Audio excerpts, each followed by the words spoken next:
네, 운명의 밤을 맞고 있는 이준석 대표. 국민의힘 윤리위가 이준석 대표를 둘러싼 성상납 증거인멸 교사 의혹을 지금 심의하고 있습니다. 이 대표의 정치적 운명이 걸려있는 만큼 관심이 집중되고 있는데요. 민주당은 중징계를 받은 최광욱 의원이 재심 청구를 하면서 또 시끄러워진 모습입니다. 나이트 포커스 오늘은 이종근 시사평론가 그리고 박창환 장한대 교수 두 분과 함께하겠습니다. 어서 오십시오. 네, 안녕하십니까? 예, 안녕하십니까? 자, 지금 국회에서 윤리위원회가 열리고 있는 이런 상황입니다. 자, 이종근 평론가님, 네네. 이 국민의힘과 전신 정당을 통틀어서 현직 당대표에 대한 징계안이 윤리위에 회부된 거 처음이라 그래요? 네, 처음이죠. 사실상 당대표가 윤리위에 회부되기 전에 예를 들어서 불미스러운 일이 있다거나 막말을 했다거나 어떤 일이 있다면 스스로 사퇴하는 것이 사실 그 전에 있었던 어떤 관행이죠. 예. 실질적으로 뭐 선거와 관련된 또는 그런 의혹 때문에 사퇴한 경우는 없었습니다만은 그럼에도 불구하고 어떤 책임질 일이 있을 때 뭐 윤리위든 뭐든 당내 어떤 의결 기구가 같이 그 전에 이미 사퇴를 한다거나 어떤 책임을 지는 상황이었기 때문에 윤리의 회부조차도 네. 사실 그 과정이 까지 가지 않았던 것이죠. 그런데 이번에는 당 대표가 그 의혹, 자신한테 돌아오는 어떤 의혹을 모두 다 전면 부정을 하고 있기 때문에 일단 윤리위에 누군가가 제기를 했고요. 또 강홍석 그 가로세로 연구소도 문제 제기를 했고 또 당의 고문도 지금 문제 제기를 했습니다. 그렇기 때문에 일단 윤리위는 열리고 거기에 대해서 지금 소명을 하려고 대기 중인 상황에 이르렀습니다. 네, 김철근 당대표 정무실장이 참고인으로 참석해서 소명을 했고 조금 전에 이제 나왔다고 하고요. 이양희 윤리위원장, 김철근 실장 소명을 다 들었고 지금부터 논의하겠다고 얘기를 했는데 오늘 안에 결론이 나기는 좀 어려울 것 같기도 합니다. 네, 사실은 뭐 이준석 대표에 대해서 어떤 징계를 내리는 게 이렇게 쉬운 문제는 아닙니다. 예, 이제 사건의 지금 이제 본안이 뭐냐 하면 방금 전에 이제 들어가서 해명을 했다라고 하는 이준석 대표의 그 정무실장이죠. 예. 이 김철근 정무실장이 이 성상납 의혹을 제기한 당사자를 만나서 투자각서 7억 원을 써주고 이것을 이제 무마 의혹으로 이렇게 나온 것을 다루고 있거든요. 예. 그런데 이준석 대표 측에서는 이 성상납 의혹 자체가 사실 무근이고 예. 그리고 이 7억 원 투자각서는 나하고 상관없는 거다. 이거는 김철근 정무실장이 개인적으로 투자한 내용이다. 이렇게 이제 얘기를 하고 있기 때문에 예. 요거 자체를 갖다가 어떻게 보느냐에 따라서 예를 들어 뭐 김철근 정무실장에 대해서는 징계를 할 수 있겠지만 그러면은 김철근 정무실장이 이준석 대표의 지시를 받았느냐 이게 예. 대해서 만약에 입증이 안 된다면 네. 이것도 이제 어떤 그 단계를 넘어서는 어떤 그 징계를 하기가 또 쉽지 않은 측면도 있거든요. 예. 그렇기 때문에 오늘 이준석 대표에 대한 징계로 바로 이어지는 게 지금 벌써 시간이 이제 밤 늦었기 때문에 가능할까 쉽지 않을 것 같습니다. 김철근 실장도 개인적인 판단이라고 선을 긋고 있는 만큼 오늘 결론이 내려지긴 좀 어려울 것 같다 이렇게 보셨는데 자 이번 사건의 핵심 연루자죠. 성접대 당사자로 거론된 사람이 이제 김성진 아이카이스트 대표인데요. 자, 이 김 대표 측은 윤리위가 열리는 비슷한 시각에 국회에서 기자회견을 열었습니다. 자, 어떤 말을 했는지 잠시 듣고 오시죠. 미래가 기대되는 젊은 정치인을 도와주면 5방에 힘을 써주겠다. 징계가 나오지 않으면 김성진 너는 후폭풍을 감당할 수 있겠느냐. 박근혜 파리, 소위 말하는 박근혜 파리. 본인이 박근혜 대통령과 비대위에서 굉장히 친하게 지냈고 직접 다이렉트로 연락이 되고. 네. 자, 김성진 대표 측 변호인의 얘기를 듣고 오셨는데 이 대표 측의 회유와 압박이 있었다 이렇게 주장을 했고 지금 박근혜 팔이라는 얘기도 나왔거든요. 이게 구속 수감 중인 김 대표를 접견한 내용을 지금 공개한 거라고 얘기를 했는데 윤리위에서 이 부분도 좀 참고를 할까요? 그렇지만 어쨌든 이것은 일방적 주장이라고 또 주장을 할 수도 있는 네. 부분 아니겠습니까? 이를테면 지금 이것이 실질적으로 증거가 있어야 된다라는 그런 이준석 대표 측의 어떤 방어가 계속 이어지고 있습니다. 왜냐하면 제일 처음에 가세연이 작년 12월 말일쯤에 이것을 폭로했을 당시에 수사 자료였다라고 예. 내민 자료도 지금 계속 언론이 검증 검증을 하고 하는 과정 속에서 그 안에 이렇게 내용이 있어요.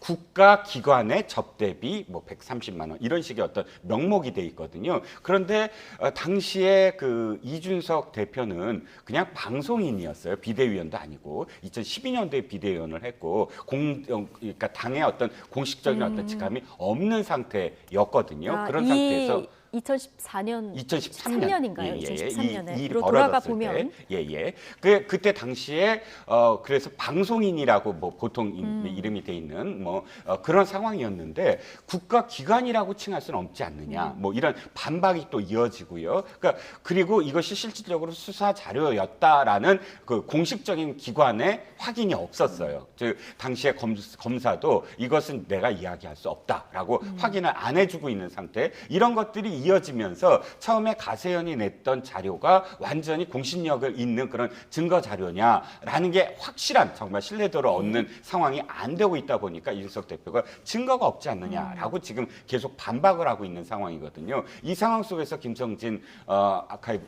그 대표가 지금 수감되어 있는 상황 속에서 내가 나와서 공익적인 일이니까 나와서 증언할 수 있다라고 얘기는 하고 있습니다만 그럼에도 불구하고 어쨌든 접견한 일부 내용을 갖고 이것이 사실이다라고 주장하기에는 그것 역시 사실 어떤 확실한 증거를 내밀기 전에는 확실한 어떤 증언으로서 가치가 있을까 하는 또 회의가 좀 듭니다. 그 뭐 근거로 하나로 얘기해 주신 것이 이준석 대표가 2013년 당시에 당에서 어떤 직함이 없었다. 자, 이런 근거를 얘기를 해주셨고요.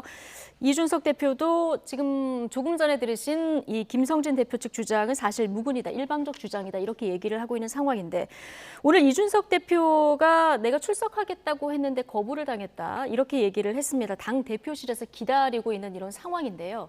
윤리위에서 필요하면 뭔가 소명을 듣는 기회가 있을까요?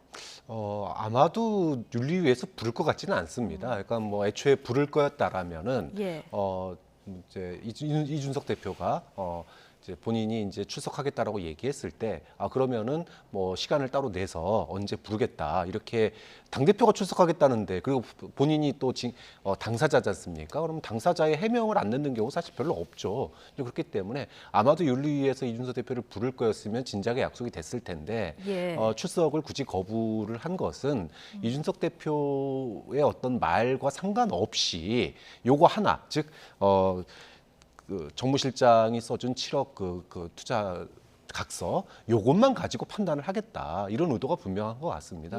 그렇기 때문에 이준석 대표야 본인의 어떤 정치적 운명이 달렸으니까 시위성으로 나 여기서 지금 언제든지 대기하고 있으니 나의 그 무죄를 밝힐 기회를 다오 이런 이제 시위를 하고 있는 거고 윤리위는 애써 그걸 좀 무시하고 있는 거 아니냐 그렇게 본다면 어떤 식으로든지 결론을 내긴 낼 텐데 그것이 이제 뭐 그 수위라든지 아니면 오늘이냐 이 부분은 뭐 오늘 좀 확정하기는 좀 어려울 것 같습니다. 이준석 대표는 지금 소명 자료도 준비했다 이렇게 얘기를 하고 있는데요.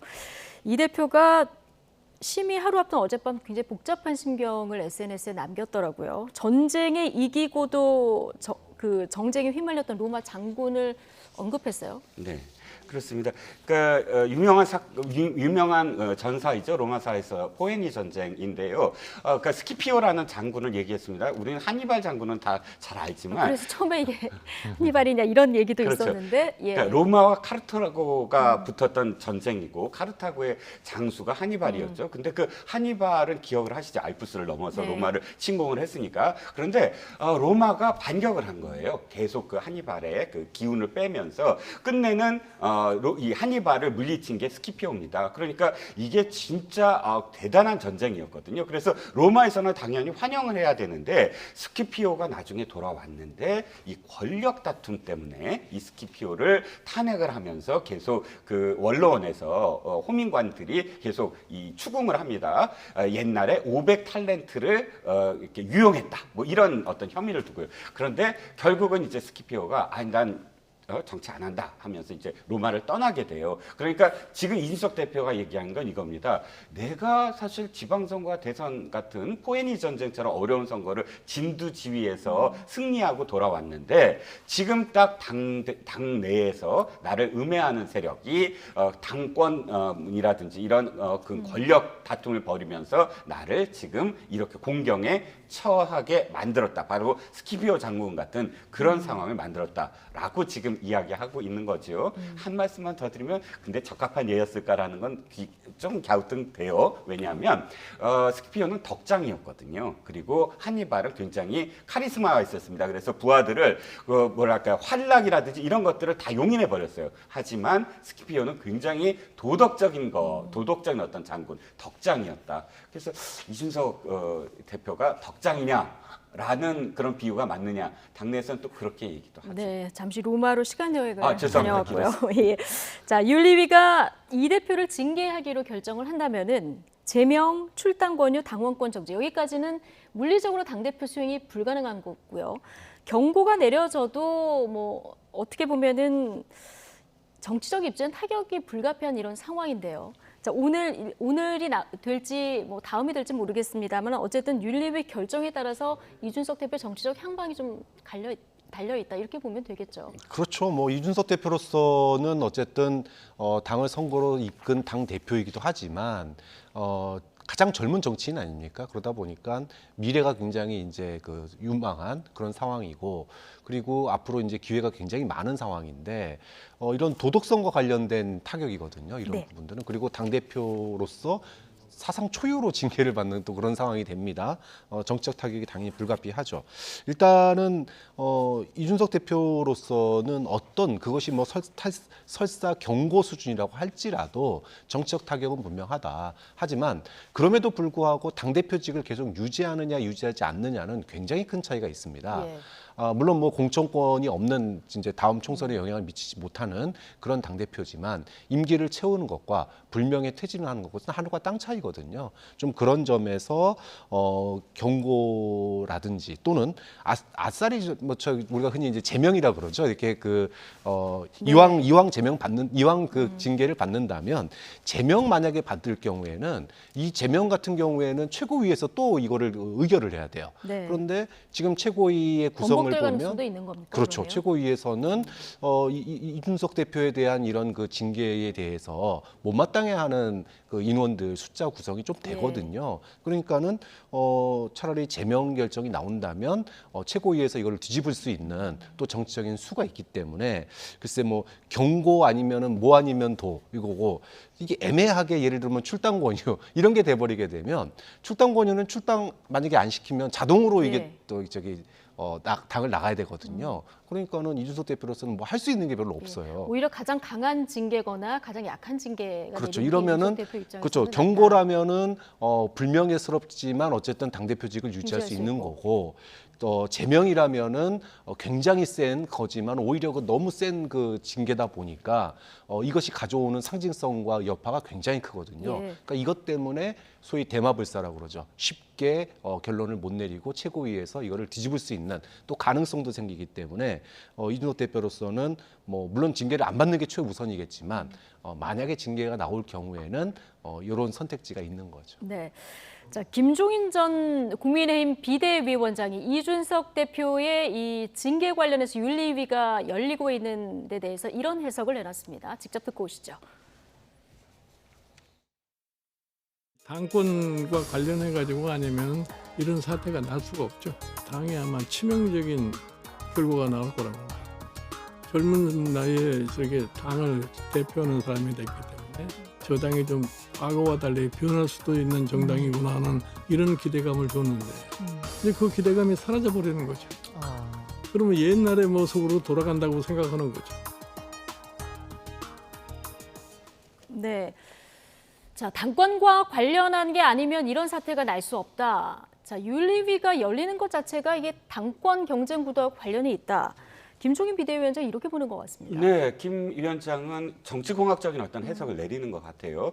그런데 그럼에도 불구하고 사실은 두 가지 점에서 김종인 위원장이 너무 단순화한 게 아니냐 싶습니다. 왜냐하면 성상납과 관련해서는 어쨌든 의혹 제기가 있었고 그것과 관련해서 무엇인가 깨끗하게 털고 가지 않으면 안 될 상황까지 이르렀거든요. 그렇다면 윤리위가 나서야 되는 것은 저는 당연하다고 보고요. 또 윤리위원장이 또 이준석 대표와 사실은 친분이 없는 사람이 아닙니다.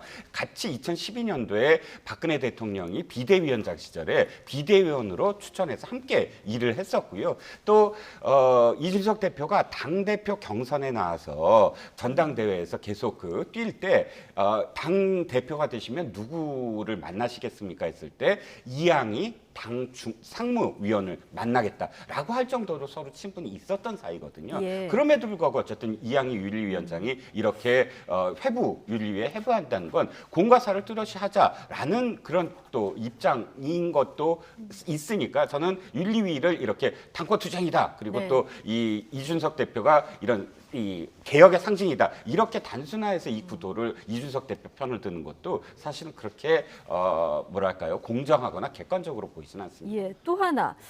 이준석 대표가 당대표를 맡은 이후에 당의 색깔도 많이 바뀌었고요. 당원도 많이 늘어난 것도 사실이다 보니까 김종인 비대위원장이 만약에 이준석 대표를 징계하면 당이 치명상을 입을 거고 도로 새누리당이 될 거고 총선에서도 질 거다 이렇게 얘기를 했는데 동의하십니까?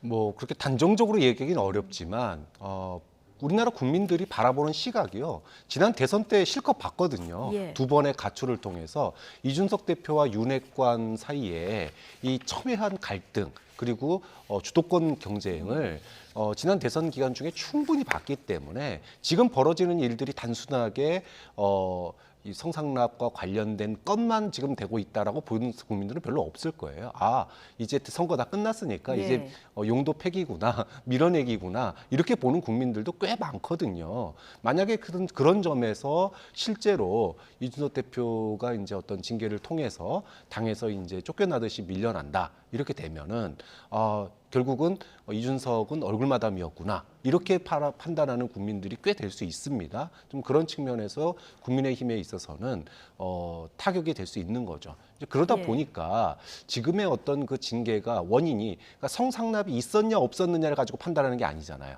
그것의 어떤 이후의 대응 과정에서의 소위 7억 투자 각서가 무마용이냐 아니냐를 가지고만 따진다는 거예요. 그렇다면 결국은 밀어내기까지 가면은 결국은 이제 상황이 국민들이 바라봤을 때 지금 이게 네. 뭐 하는 거냐 이런 얘기가 나올 테니 어느 정도 이준석 대표의 힘을 좀 빼는 쪽으로 그런 쪽으로 이준석 대표가 이제 뭐 혁신이 만든다, 뭐 한다 이렇게 소위 말해서 윤핵관들이 봤을 때 너무 설치니까 힘 빼고 좀 가만히 있어라 이런 어떤 그 경고성으로 좀 이렇게 힘 빼서 같이 가는 그런 형태로 지금 이 징계를 하는 거 아니냐라고 하는 그런 이제 해석들이 분분한 거죠. 예, 당권 경쟁 얘기가 나왔으니까요. 지금 민들레 모임은 주춤했고요.